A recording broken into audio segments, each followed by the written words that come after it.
का मतलब होता है समुद्र की तरंग समुद्र में लय हो गई, कोई स्थान नहीं होता। गदर मचा रखे नकली संतों आचार्यों शंकराचार्यों ने दुनिया डब। नमस्कार दर्शकों, स्वागत है आप सबका एक और नए वीडियो। दर्शकों, आज की वीडियो बहुत ही महत्वपूर्ण होने वाली है क्योंकि प्रेमानंद जी महाराज जी के शिष्य ने एक बहुत बड़ा महत्वपूर्ण सवाल खड़ा कर दिया कि महाराज जी मोक्ष होने के बाद हम कहाँ जाएंगे। तो दर्शकों, इस विषय पर हम दो संतों के विचार जानेंगे। पहले प्रेमानंद जी महाराज जी के विचार जानेंगे, फिर संत रामपाल जी महाराज जी के विचार। दर्शकों, वीडियो पूरी जरूर देखना। तो पहले देखेंगे हम प्रेमानंद जी महाराज जी के विचार। महाराज जी, यदि मोक्ष प्राप्त हो जाता है तो आत्मा का स्वरूप क्या होगा और कहाँ विराजमान हो जाएगी?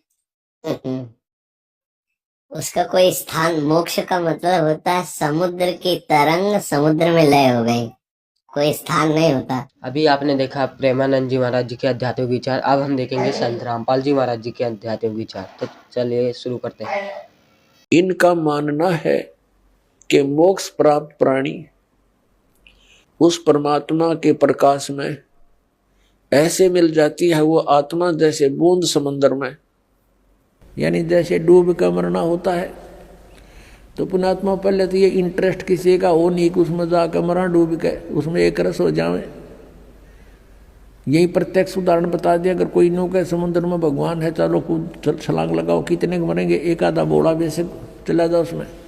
नहीं तो समझदार व्यक्ति ने कहा वाह विवाह, भगवान को तो कहते हैं, उसके दर्शन करते हैं, उसके रोमकूप में करोड़ सूर्य करोड़ चंद्रमा मिला दे, ऐसी रोशनी है परमात्मा की वाणी में। तो ऐसा लिखा कबीर जी की वाणी में। और वहाँ चले गए हंस उसके चौर करते हैं भगवान के, फिर निराकार के चौर कैसे करेंगे। और फिर ये बताते हैं कि एक समय सावण सिंह जी ने कथा सुना रखी है कि एक इंद्रमती नाम की रानी थी और कबीर साहब के समय में हुई। वैसे दिन ने पता ही नहीं कहेंगे वो कब हुई थी, कब परमात्मा आए थे। फिर भी इन्होंने जैसा जोड़ जुगाड़ करके ज्ञान दिया वो ज्ञान समझते हैं। और रानी इंद्रमती कबीर साहब की शिष्या थी। कबीर साहब तो पहले जाकर समुद्र में लीन हो गए उस सतपुरुष में। और पीछे इंद्रमती रानी जब गई तो ये क्या बताते हैं, उसमें डूब कर मरण गई जब वह पीछे से, तो वहाँ क्या देखा कि कबीर साहब को की पदवी देखी, वहाँ पर वो तो सतपुरुष है। तो वहाँ इंद्रमती रानी कहती है कि हे भगवान, आप सचमुच, आप तो अकाल मूर्त हो, आप तो सतपुरुष हो, और मुझे पहले पता चल जाता तो मैं आपकी सेवा नहीं करती। अब देखो इनकी अकल।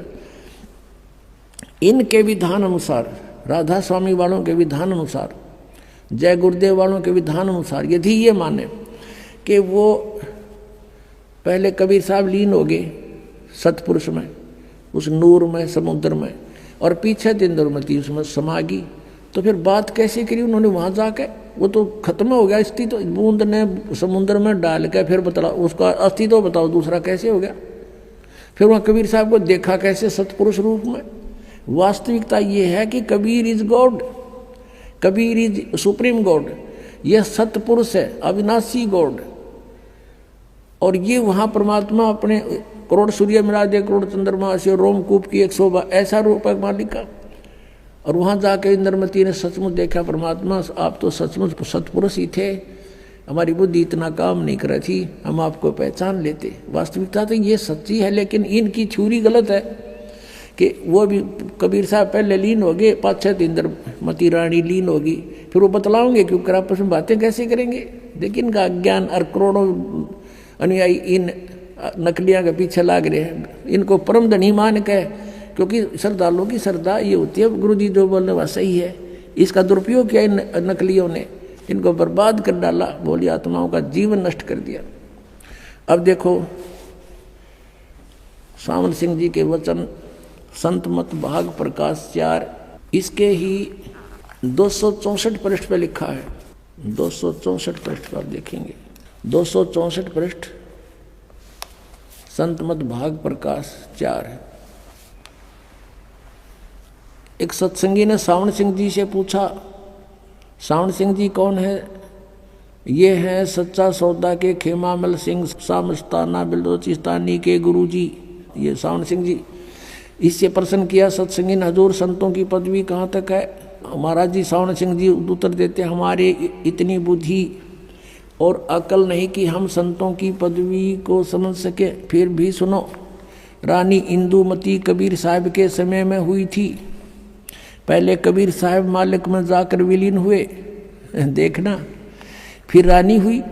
जब रानी ने सचखंड में जाकर कबीर साहब की पदवी देखी तो कहने लगी, महाराज यदि आप पहले ही बता देते कि मैं ही अकाल पुरुष हूँ तो मैं भजन सुमन कर कर के व्यर्थ परेशान ना होती। कबीर साहब ने उत्तर दिया, तुमको उस समय विश्वास नहीं आना था। अब इसमें विवेचन करते हैं पुण्यात्माओं। इन राधा स्वामी पंथ के अज्ञानी संतों की तो सोच है, विचार हैं कि सतपुरुष वहाँ नहीं है, निराकार है और केवल नूर ही नूर है, प्रकाश ही प्रकाश है। और उनने अपने सिद्धांत अनुसार सच्चाई को अज्ञान बना करके कैसे पेश करना चाहा है, लेकिन फिर भी छुपी नहीं। कहते हैं चोर चुरावे तुमड़ी और गड्ढे पानी में, वो गड्ढे वो ऊपर आवे, नो सच्चाई छनी ना। अब विचार करो इनके विधान अनुसार।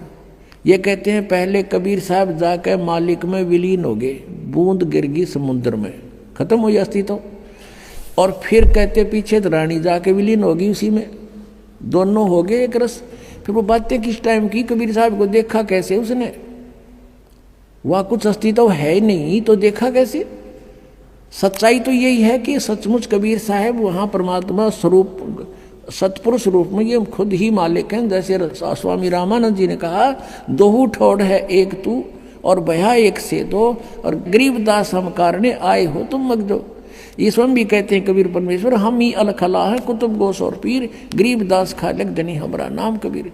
ए स्वामी सृष्टा में और सृष्टि हमारे तीर, दास गरीब अधर बसूं। कबीर साहब कहते हैं अधर रहूं ऊपर और मेरा नाम कबीर।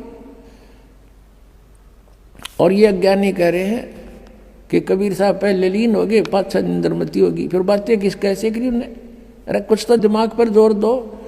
चलो वो पहले वाले तो गए बाढ़ में, अब तो तुम तो बचो, शेष जो बचे फंस रहे उनके नकलियों गए, पीछा छुटाओ और अपना कल्याण कराओ। ये बार बार समय नहीं मिलता। अब एक तो यहाँ प्रमाण दे रखे उन्होंने, और दिखाते हैं 189 पृष्ठ पे इसी के संत मत प्रकाश भाग 4 के 189 पृष्ठ पे देखो। अब सावन सिंह जी उत्तर दे रहे हैं, इसी तरह रानी इंदुमती थी।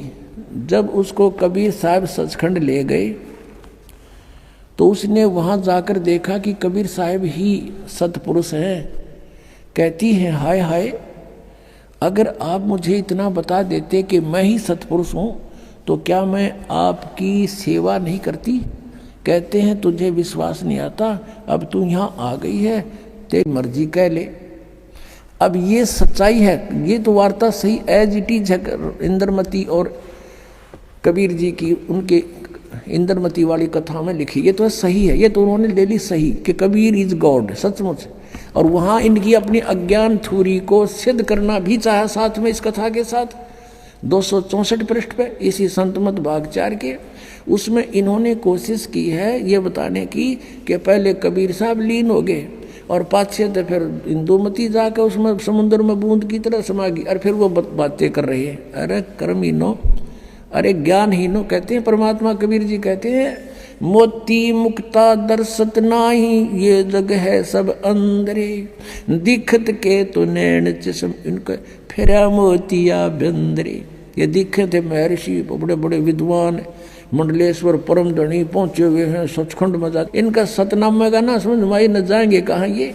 चैनल को सब्सक्राइब करें, शेयर करना ना भूलें। अब मिलते हैं अगली वीडियो में।